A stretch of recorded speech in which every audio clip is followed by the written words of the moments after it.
I'd like to share with you today briefly the project that BITC has been working on, for which, frankly, I really can't take any credit. The working group have done all the work, but I'm very pleased to be able to introduce it. I'm very proud to be able to sponsor it and share some of the thoughts with you. It's on the sort of title says, A Vision for a Sustainable Future. I'm just going to take a few minutes to really explain probably three things, which is why do we actually need a vision for a sustainable future? You know, why bother doing this at all? Secondly, something about the sort of what that might look like in terms of a process, because you can talk about a vision for a sustainable future and it can remain quite fluffy and sort of out there and not really relevant, particularly to business, and this is business in the community we're talking about.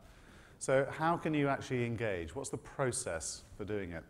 And then finally, just talk a little bit about, well, what's the next step? So what do you actually start doing out of today?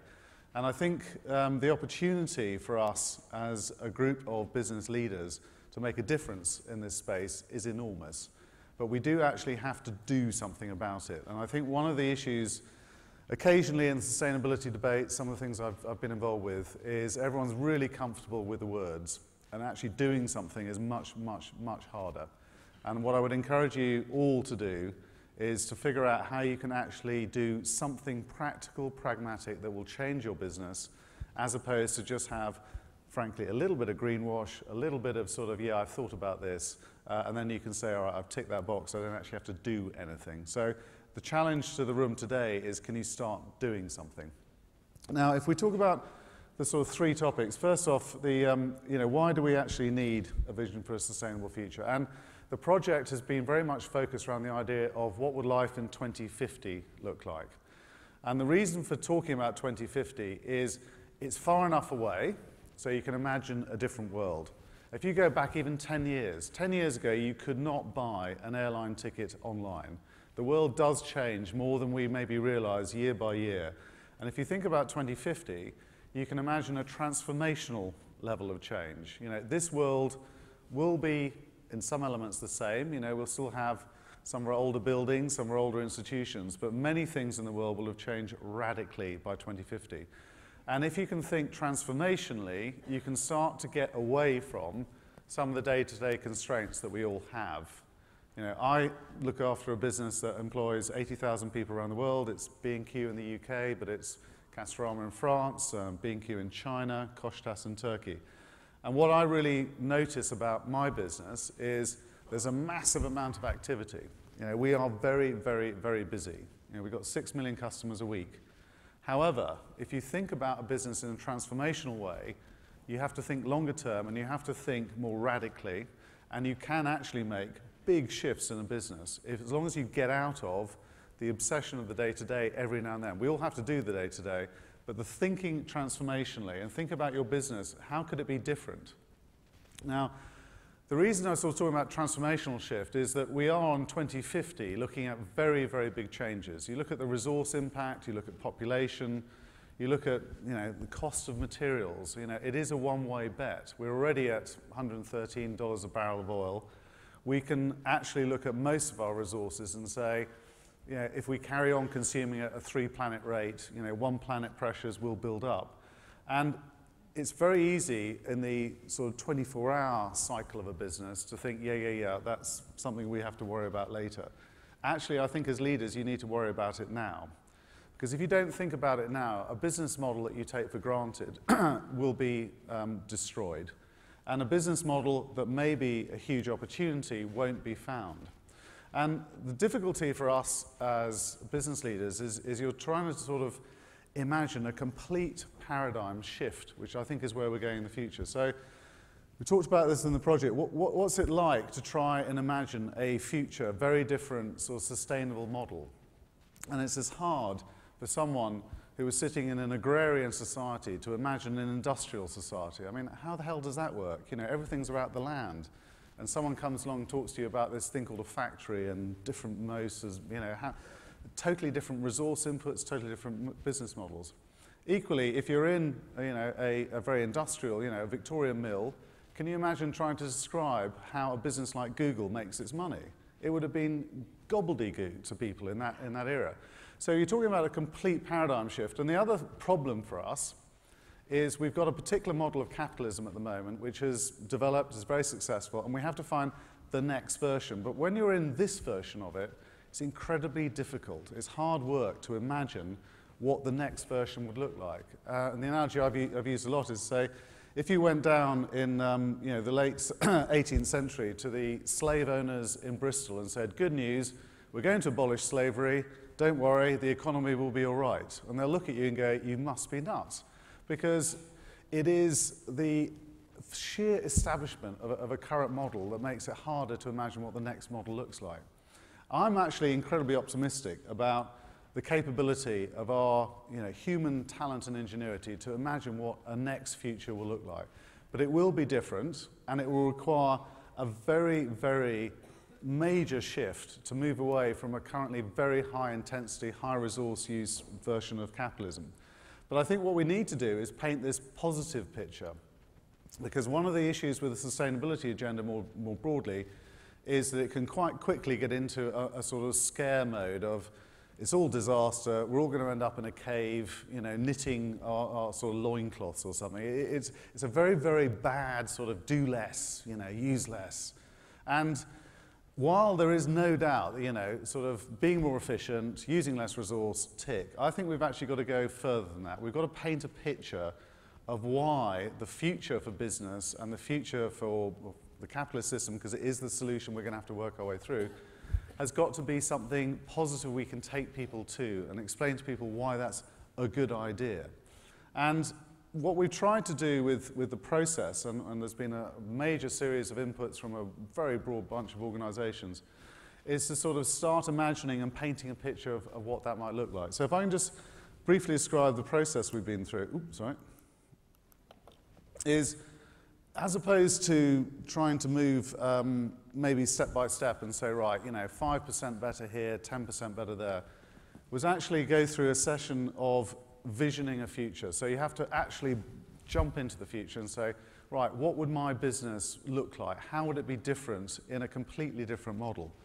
And I think the really key thing that we've been working on, which I think has got a lot more, at the start of it, there's a lot more to come, is to figure out how would your business model shift in a different world. In a world where, let's say, oil is $250 a barrel, where you can't just throw stuff away. There are various different issues. How could you maybe deal with a consumer base that behaves very, very differently?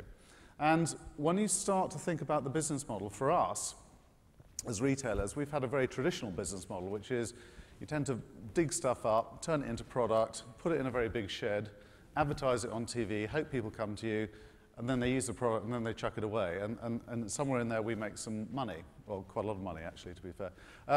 What we have to do for B&Q and Kingfisher point of view is imagine a future where we could say, instead of us selling a power tool, maybe what we do is we actually sell the use of a power tool. There's actually a wonderful statistic that over half the power tools we sell in the UK get used twice a year. So actually what maybe we should do is be a lesser, we should lease these things out, sell the use of it, or maybe what we should do is design our products in such a way that we build the products in component terms so they're ready to be reused in a closed loop recycling. And actually what we make our money from is owning the recycling loop, and actually the materials in it is what makes us our value added. And it's a very different picture, and it's very hard for people, again, as I said before, to sit in an existing model and go, well, how on earth would you make money out of that? How can we do something different? And my challenge to our business has been, well, we're going to have to change, so let's at least be driving the change, imagining the change, because if we think about the idea first, we can get there quicker, and being very selfish about it, we'll be one of the winners.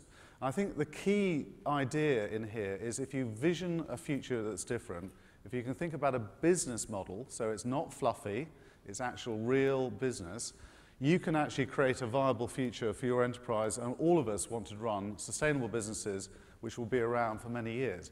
But to do that, we'll have to discover this next wave of opportunity.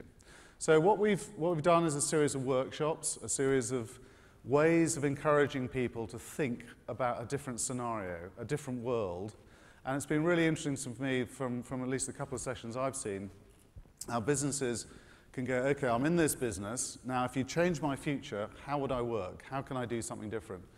And it's not a negative. It's about, there's opportunity in this. There's ways of doing things differently. There's ways of leading differently, which I think fundamentally will unlock a whole new set of opportunities for the people to get it right.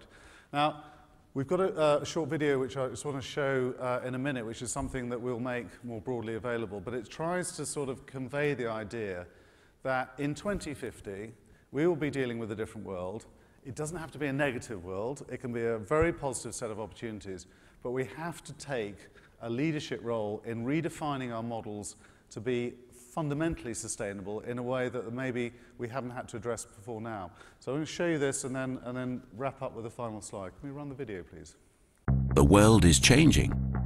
The way we do business is changing, and customer needs are developing. Supply chains are shifting, and new markets are opening up. A more connected generation is emerging. Knowing what the future holds presents enormous opportunity, especially for business.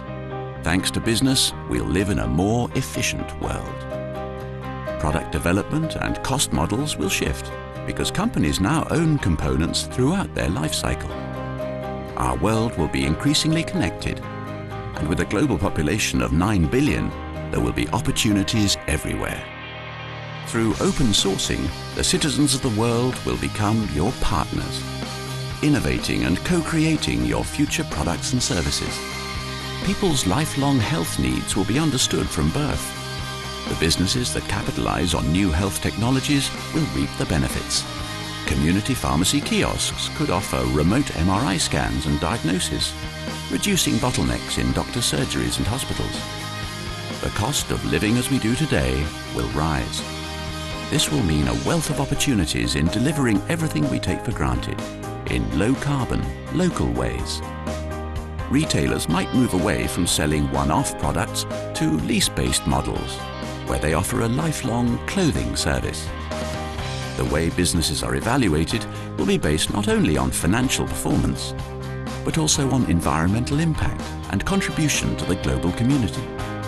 Let's be clear, we're talking about a prosperous world, one that can sustain itself, that enriches lives and communities, that allows human advancement, and that embraces technology. A world that people really want. Businesses across the world are starting to transform and prepare for this world. Are you one of them? Visioning the future, transforming business. Visit bitc.org.uk.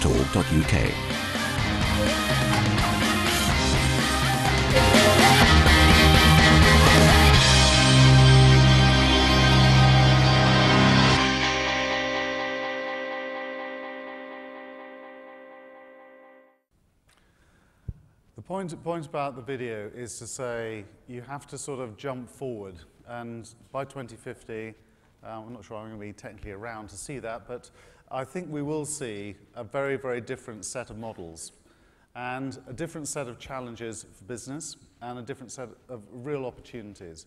But what we have to start doing is, I think, is redefining this business model in each and every area, and it won't happen, I'm afraid, equally. There are going to be winners and losers in this process.